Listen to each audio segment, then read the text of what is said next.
नमस्कार, जय श्री राम। मैं शिवानंद लखेड़ा। आज मैं आया हूँ कण्व नगरी कोटद्वार स्थित कर्णाश्रम आश्रम में, और मेरे साथ हैं कर्णाश्रम के वर्तमान संरक्षक के तौर पर जो यहाँ पर रह रहे हैं स्वामी रामानंद जी।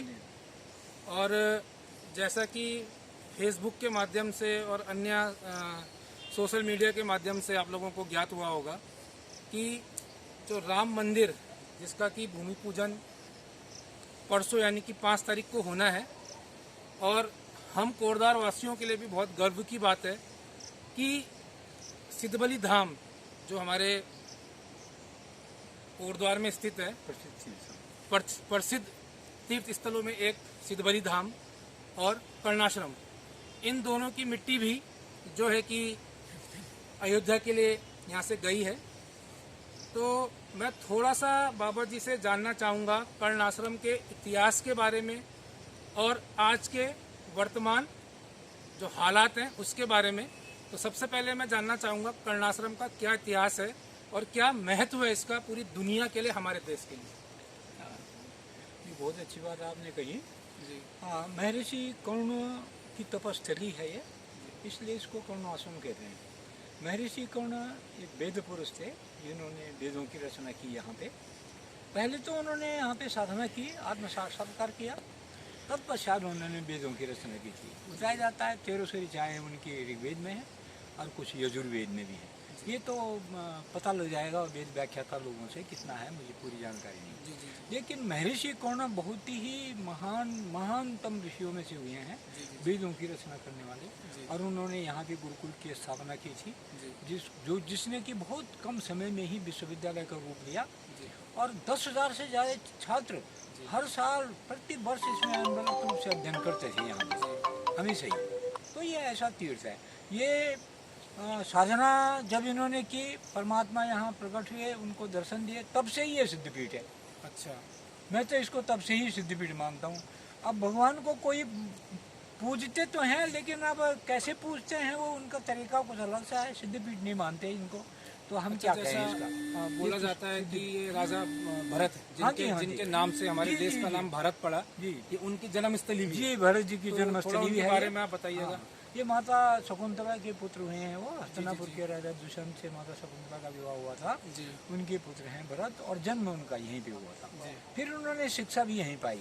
तो कर्णाश्रम को कह सकते हैं महर्षि कर्ण की तपस्थली और चक्रवर्ती सम्राट भरत का जन्म स्थान और शिक्षा का केंद्र। अगर ये तीनों बातें हम इनको प्रमाणिक रूप से मानते हैं तो हम कह सकते हैं कि ये राष्ट्रीय स्मारक है।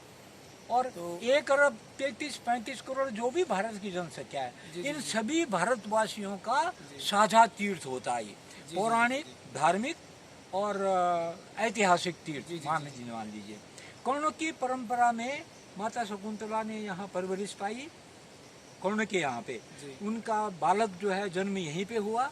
और भरत जब गद्दी में बैठा तो भरत की संतान, उनको राजगद्दी भले ही न मिली हो, लेकिन उसकी 16वीं 17वीं पीढ़ी में कौरव पांडव आए थे, ऐसा बताया जाता है। 16वीं 17वीं पीढ़ी, या इसकी गणना तो विद्वान कर सकते हैं, मैं तो रफली सुनी हुई बात कह रहा हूँ। तो अगर कौरव पांडव आए, कौरव पांडव में भगवान कृष्ण का प्रादुर्भाव हुआ था, वो आए थे। और 18 अध्यायी गीता उस टाइम वेद व्यास के श्रीमुख से, भगवान कृष्ण के श्रीमुख से वेद व्यास ने उसकी रचना की है। तो ये इसको मैं कर्ण की परंपरा से जोड़ के देखता हूँ। उसी टाइम पर सप्ताह जो होता है ना, श्रीमद् भागवत 7 दिनों का पारायण करते हैं लोग, और तरन तारण ग्रंथ उसको मानते हैं। इसका पारायण करने से आदमी मोक्ष पा लेता है, तर जाता है संसार से। तो ये भी कर्णों की परंपरा में। महाभारत को उन्होंने पहले लिखा था, तो महाभारत भी जो है वो वेद व्यास का लिखा हुआ है। तो उसी कर्म में है ये सब। तो कितना महत्वपूर्ण कुल मिला के अगर देखा जाए, हाँ, ये महानतम तीर्थ है। ऋषि कर्ण की ये तपोस्थली है जी। और राजा भरत जिनके नाम से हमारे देश का नाम भारत पड़ा, उनकी जन्मस्थली है। शिक्षा का केंद्र, हाँ, शिक्षा का केंद्र भी था। जैसे आप बता रहे हैं कि 10,000 छात्र प्रतिवर्ष यहाँ से पढ़ के निकलते थे एक टाइम पे। एक साल में। और उस हिसाब से देखा जाए तो ये पूरे भारतवर्ष के लिए, पूरे हिंदुस्तान के लिए एक साझा तीर्थ स्थल इसको हम कह सकते हैं। यही कह रहा हूँ मैं। और जैसा कि सोशल मीडिया के माध्यम से मेरे को मालूम चला था कि यहाँ की मिट्टी भी अयोध्या के लिए गई है, और बहुत गर्व की बात है। 5 तारीख जो वहाँ पर भूमि पूजन होना है और पूरे विश्व के लिए, पूरे हिंदू समुदाय के लिए एक बहुत ही बड़ा सुनहरा ये पल होगा 5 तारीख का भूमि पूजन का। लेकिन साथ साथ में जो आज इस कर्णाश्रम की हालत है, जो आश्रम की आज जो वर्तमान हालत है, उसके बारे में आप क्या कहेंगे? मैं ये कहूँगा इसके बारे में कि चलो प्रशासन ये तो मानता है कि ये परम पवित्र तीर्थ है, इतनी तो इन्होंने सिद्ध कर दी बात, क्योंकि मिट्टी वहाँ जा रही है, तीर्थों की मिट्टी जा रही है, सिद्धबली भी तीर्थ है और मेरे ख्याल से देश भर में जितने भी प्रसिद्ध तीर्थ होंगे शायद वहाँ से मिट्टी जाएगी, सभी जगह की मिट्टी हाँ। तो ये हम राम जी से जुड़ रहे हैं एक प्रकार से, जी। उस स्थान को मानेंगे हम, वहाँ राम की पूजा करने के लिए जुड़ जाएंगे, तो ऐसा मान लिया जाएगा कि भाई राम का तीर्थ है यहाँ पे, तो ये अच्छी बात है। लेकिन आपका पॉइंट ये है कि जब भाई इसको तीर्थ मानते हैं तो ये ऋण यानी दुर्गति में क्यों है, क्यों है, इसका विकास क्यों नहीं हो रहा है? तो मैं आशा करता हूँ कि जब राम जी के पास यहाँ की मिट्टी जा रही है तो जरूर राम जी तो प्रेरित करेंगे किसी को, तो आने वाले समय में इसका जीर्णोद्धार हो ही जाएगा। और जो आजकल जो व्यवस्था चल रही है, अच्छे बहुत लोग लगे हुए हैं इसके व्यवस्था में, परंतु यहाँ की जो उत्तराखंड का जो प्रशासन है, जैसे वन विभाग खास करके, ये यहाँ निर्माण कार्य नहीं करने देता, ये दुख की बात है। मैं सन्यासी था, मैं समर्पित हूँ यहाँ के लिए, बाल बच्चों के लिए तो मैंने बनाना नहीं, क्योंकि हम तो वैसे एक सिंगल है, तो हमको जो है इसमें रोकते हैं निर्माण कार्य करने में, वो तो यही दुख की बात है। इसको किसी सन्यासी को दे दें तो जो है पब्लिक को समर्पित करके बनाएगा, भगवान को समर्पित करके बनाएगा इसको, और बाद में जो है हमारे मानने के बाद, हमारे जाने के बाद तो पब्लिक का प्लेस होगा, वो जैसे व्यवस्था करें हो जाता है। ऐसी चलती है परंपरा तय की है, और हमेशा स्थायी रूप से कोई नहीं रहा। जो ये पैसे कमा रहे हैं करोड़ अरबों खरबों हजारों करोड़ रुपए, इन्होंने भी सुई के नोक के बराबर नहीं जाना अपने साथ, सुई की नोक के बराबर नहीं जाएंगे, भले ही अरबों रुपए का आली जाली करके कुछ करते रहे, लेकिन ये अपने कब्र यही खोद के जाएंगे।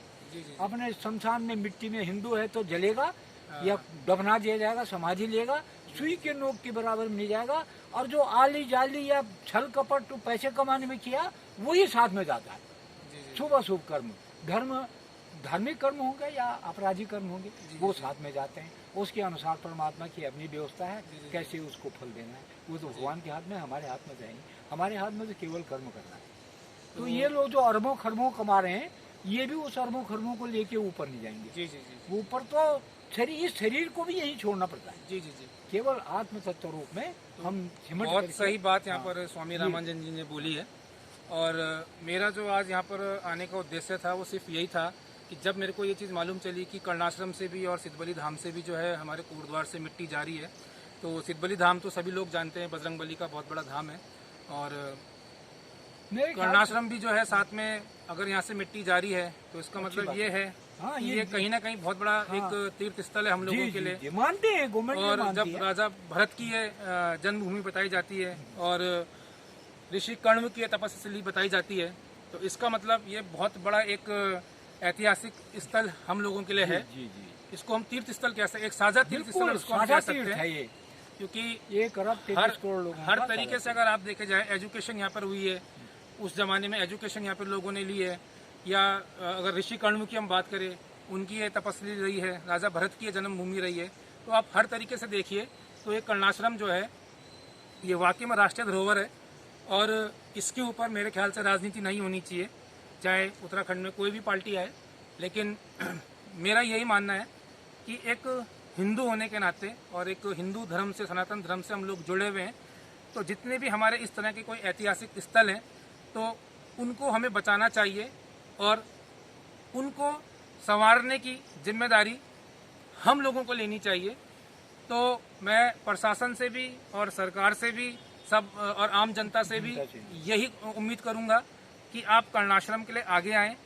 कई बार कर्णाश्रम के नाम पे राजनीति हो चुकी है, शायद कई बार पैसा भी आया होगा जिसकी मुझे कोई जानकारी नहीं है, लेकिन ऐसा सुनने में आता है। कई बार बजट कर्णाश्रम के लिए आ चुका है, लेकिन अगर आज आप हालत देखें इस कर्णाश्रम की तो दुख होता है वर्तमान स्थिति देखकर। लेकिन जैसे 5 तारीख को राम जन्मभूमि का पूजन हो रहा है और एक बहुत भव्य मंदिर, कम से कम 500-600 साल बाद की जो एक लड़ाई के बाद जो मंदिर अब हम हिंदुओं को मिलने जा रहा है, तो बहुत गर्व की एक अनुभूति हम लोगों को हो रही है। और साथ ही साथ मैं ये भी कहना चाहूँगा कि 5 तारीख को जो 5 अगस्त जो है, तो 5 अगस्त को आप लोग अपने अपने घरों में कम से कम एक दिया जरूर जलाएं, क्योंकि 5 अगस्त जो है वो सबसे बड़ी दीपावली हमारे लिए उस दिन होगी। तो सभी लोगों से मेरी हाथ जोड़कर विनती है कि आप लोग 5 तारीख को एक एक दिया अपने घर में जरूर जलाएं। और शासन प्रशासन से एक बार मैं दोबारा से यही अनुरोध करता हूं कि इस कर्णाश्रम की तरफ आप जरूर ध्यान दें और राजनीति से हटकर जो ये एक ऐतिहासिक स्थल है, इसके पुनर्निर्माण के लिए, इसके उद्धार के लिए आप आगे आएं। नमस्कार, जय श्री राम।